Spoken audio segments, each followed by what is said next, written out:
Ito po ay tinatawag na split gill mushroom. Yan. Kinakain po yan. Masarap po ito gataan. Parang nakikita ko na yung lahat ng damit ko. Ang tawag po dito sa amin sa probinsya ay kayupdop. Yan, kayupdop. Karaniwang tumutubo po ito kapag rainy season. Yan, rainy season. Kayupdop ang tawag sa probinsya namin. Masarap po ito. Tumutubo po ito sa mga patay na sanga. Kuya Eddie, Kuya Ramil, ano na? Ayan. Sarap po yan.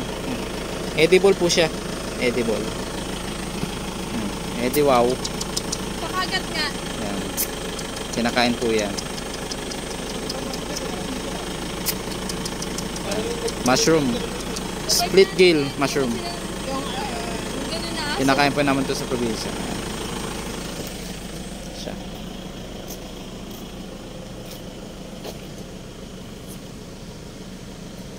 Ito po yung alternative na ulam pag wala nang may ulam.